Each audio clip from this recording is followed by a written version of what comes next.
Okay, so somebody wanted me to talk about spirit guides.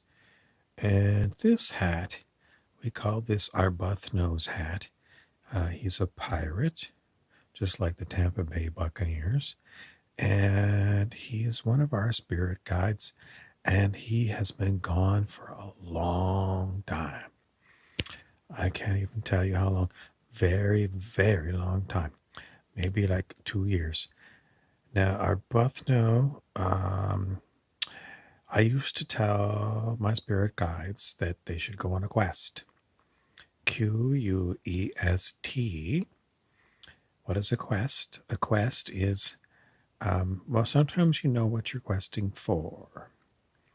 Like if you, I don't know, but sometimes you don't even know. You just say, I'm just on a quest. And that's all it is. And your quest will take you where it takes you. And one day he didn't say boo, he didn't say nothing, didn't say goodbye. And everyone looked around. Where's Arbuthnot? And he was gone. And he didn't send us any messages.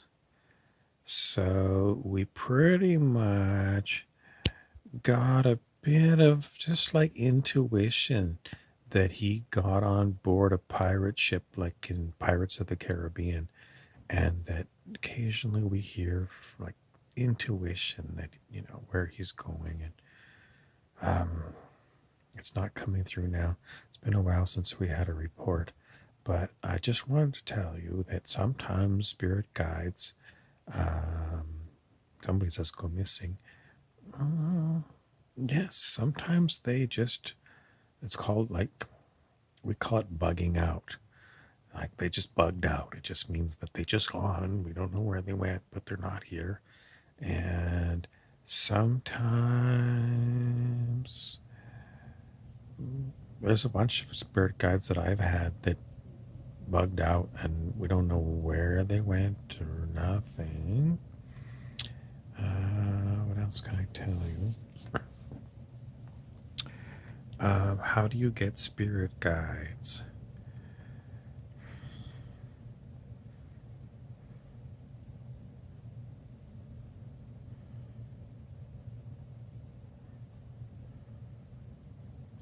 When I was a little boy, I don't even remember this, but my parents said that I had two imaginary friends. And I was so young, I can't even remember this, but my parents told me that I had two imaginary friends. And if they were imaginary,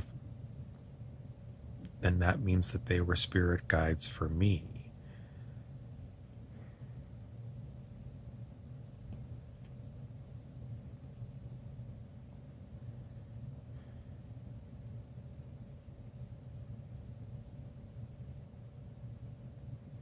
And then I didn't have spirit guides for,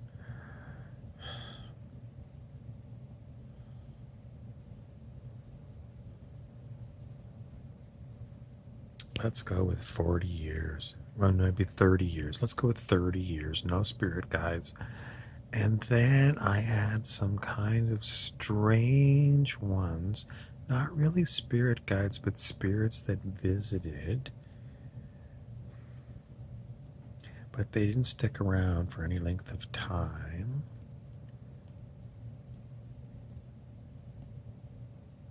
I guess it's when you're, I don't know if you call it psychic skills, come online, and then these psychic things start happening for you.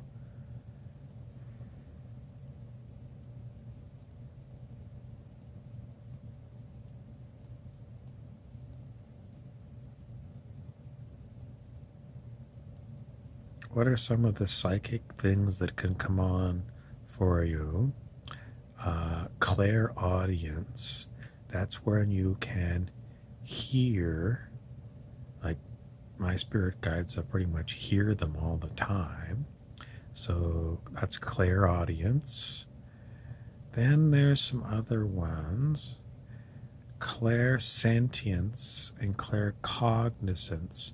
And I'm not sure what the difference is between the two of them, but it's like very enhanced intuition.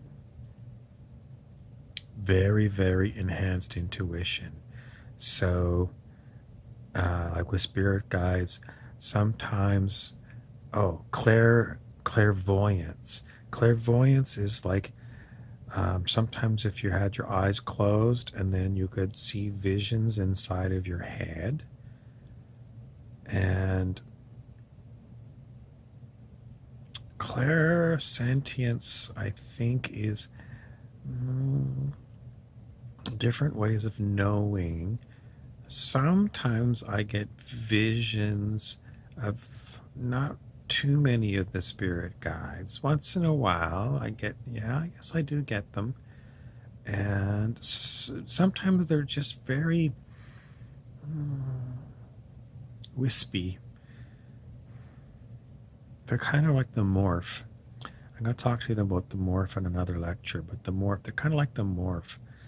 And every once in a while, it's like crystal clear. Like it's so clear. It's like you're getting a vision and it's like watching high definition TV. And other times with your clairvoyance, you can see the room around you and you still kind of get this overlay of someplace else. And we've been practicing, well, not really practicing. It's not like a practice. It just happens. It just happens. Clancy says that he's been practicing not talking so much because sometimes he talks and talks and talks. So we've been kind of having more quiet time, and it's taken him a long time, but he's working on being there and sending. Are you sending? He doesn't really know how it's doing it, but we're getting his energetic signature that he's there, and sometimes even words, but he's not talking. It's not in words. It's like you understand what he's saying, but you're not hearing words in your head. So we're not sure if that's what to call that, but that's a new one. And in the past, like precognition, when sometimes somebody will say something, just a word. Sometimes the spirit guides will say a word, and I say, "What was that all about?" And they go, "I don't know." They don't know. It's just like, and sometimes I'll say something weird too. Like, what was that word? Why did I say that? And then later on, there'll be a tie-in. Some word that was said, then sometime later, it could be like 10 minutes later, it could be like, I don't know, a few days later, and something, just an odd word, and then something weird will tie into it. And you never know what it's going to be. It could be on Facebook, or it could be on a video that we end up watching, or it could be, back when I was driving around town, seeing something somewhere, or something somebody would say. I'd meet somebody and the word would come up. One of the times it was the word brocade. And I didn't know what that word was, brocade, but I read it in a book. And then we had to look it up. We looked it up on the Internet Dictionary, and it's like a kind of fabric, very fancy fabric. And then Rumpy got the idea he was going to specialize in making different kinds of exotic clothing with a brocade. And he's got a tailory where he and Sippy Cup make wedding dresses and like men's dinner jackets and smoking jackets out of brocade, and costumes, and he makes shoes. I don't know, like he's very private. Sippy goes in there and he's not allowed to tell us very much at all. But we found out tonight that he's got an industrial sewing machine. It's like a regular home sewing machine. So I got one here. Okay, so this is a regular home one, right? We'll see that.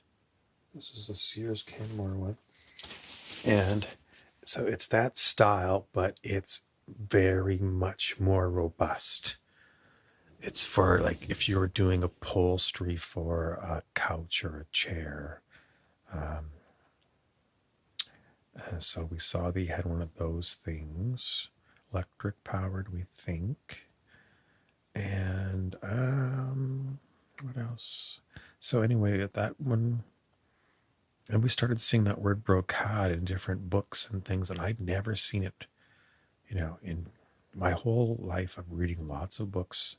Never saw that, and then all of a sudden that word starts popping up everywhere in new books that I was getting, which is kind of odd.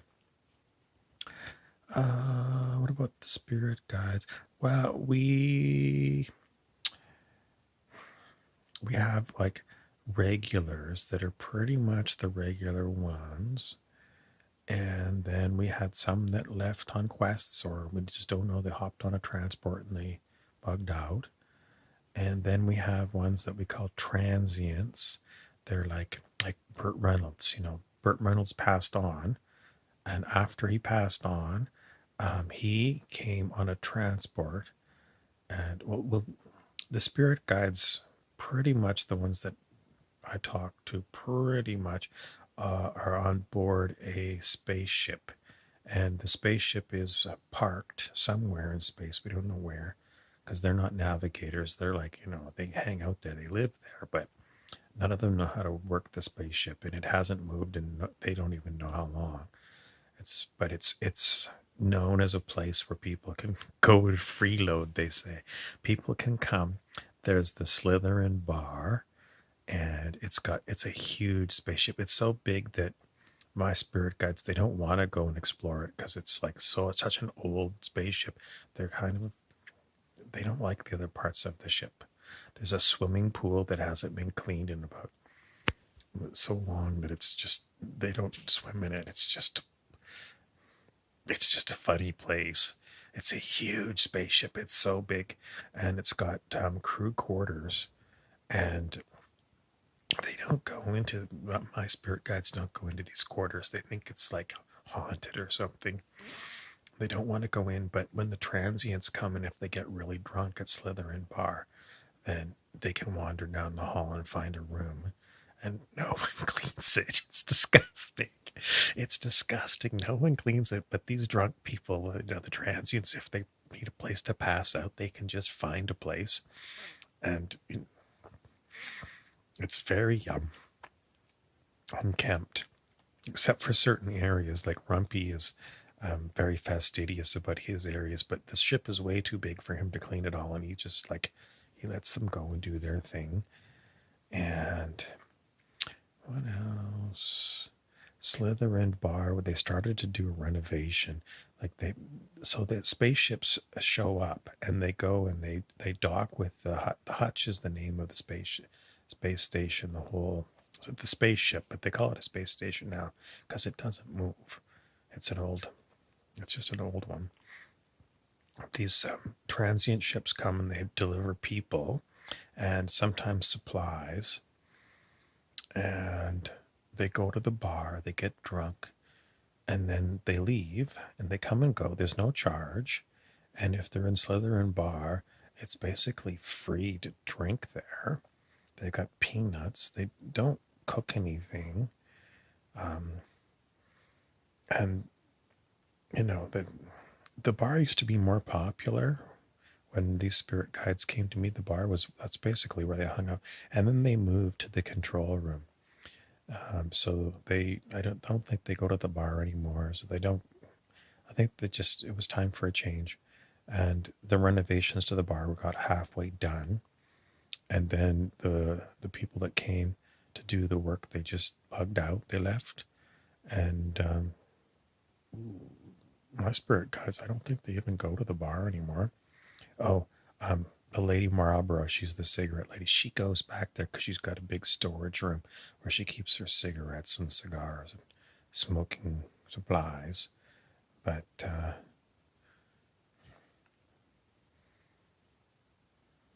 is that it? Rumpy used to hang out in there. He had a wooden chair. not quite like this wooden chair, but somewhat similar. And what he would do is he'd tip it back like this. So it would be on the back two legs like that. And then he would lean back there and he would sit like this and he would tap his feet.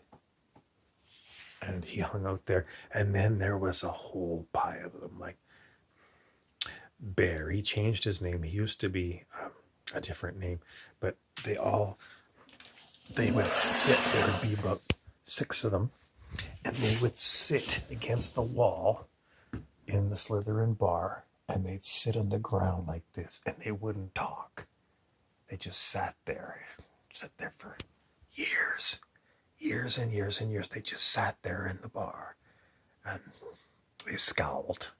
I think if people came in, the transients that came into the bar, these were the regulars, and they just sat there and they scowled at people. It was their favorite thing to do, just scowling. I don't know if I could do a scowl, but they would scowl at people. They wouldn't talk, just scowl at them.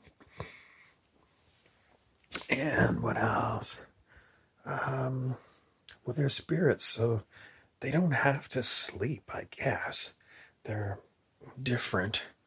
Now, how do they drink at the bar? Well, sometimes if they're smoking cigarettes at the hutch, I can smell it here. I don't know how they do it.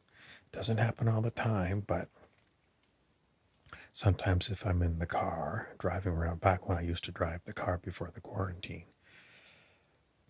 out of the blue, just me in the car, and I'm driving along, and then all of a sudden, I can smell cigarettes. Windows are closed, there's no one around, I'm going down the highway, and I can smell cigarettes in the car. I don't know how they do it. Magic. The Lady Marlborough, she's got that big storage room of I don't know how much, cartons and cartons of old cigarettes. Because I don't think, the transients that come in, I don't think they smoke very much of them. She's got so much, and some of them have gone stale, horrible stale. But she likes to dish out the stale ones. And so sometimes when I'm driving and I can smell, like, we call this M&M brand, mold and mildew. And they're just, they're tobacco, but if you imagine the tobacco got wet, and then they just kept it, so they got moldy cigarettes. I don't know if she charges money for the transients when they come through, but Burt Reynolds came in one time. He came in on a transport ship, and they went right to the bar, and they were laughing. It was Burt Reynolds and some of his friends.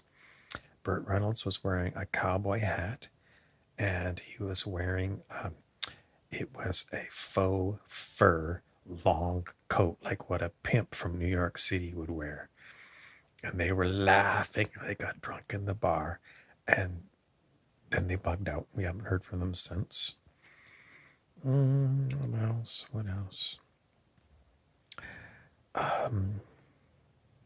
There is a weapons system on board the Hutch space station. It's an ion cannon room, at least one that they were aware of. And one time we dared Clancy to go up there and look out to see if someone was coming, because we told him that there was. Do you remember that old, it was a scary movie, it was called Alien with Sigourney Weaver? We said, those things are coming, Clancy, you better go up there. And we had him convinced they were coming, but he was so scared he wouldn't leave the control room. And we dared him to go, and we sat there for an hour, a whole hour, trying to talk him into it. He wouldn't go. So in the end, no one has gone in to go and look at this weapons room. They don't want to leave their room. This is like their clubhouse, and that's where they like to hang out. And down the hall, not very far down the hall, is the tailory. And Rumpy doesn't hang out too much anymore. When he first came, he was with me all the time. He was like, now I had other spirits that visited me a few years before Rumpel came. Rumpy. He used to be. He doesn't like that name anymore. Now he's Rumpy. Before Rumpy came, I had. Um, I'm not sure if I'm allowed to tell you.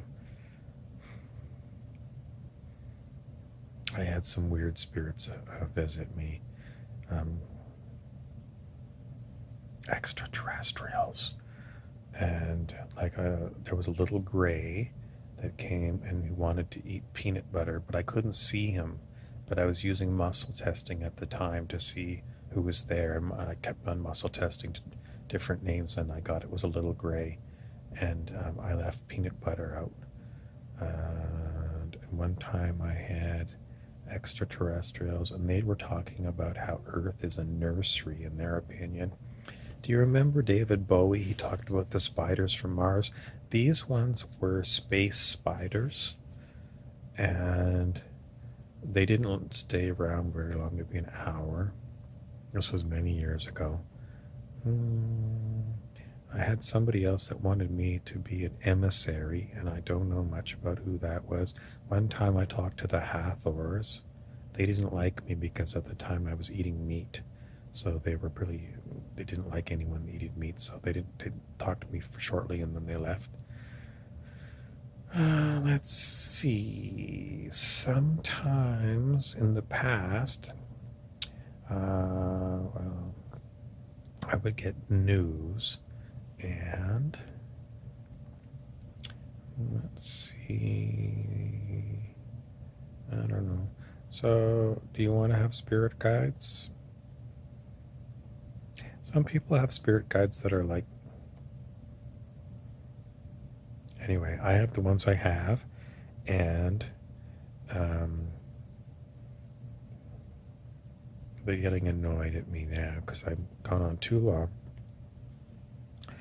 That's all that hat wants to talk about. And this is another gray hat, and it says it's time to end the video, so thank you for watching. Unfortunately, I can't tell you how to get spirit guides, but what I do know is more and more people, you tune into YouTube and you'll find more and more people are getting spirit guides. One time when I was muscle testing, I got that there was about 8 permanent spirit guides that were in charge of watching over me. Angels or no? I can't remember. Are my current spirit guides those ones? I don't know. And but I got that pretty much every human on planet Earth has got some people that watch over them.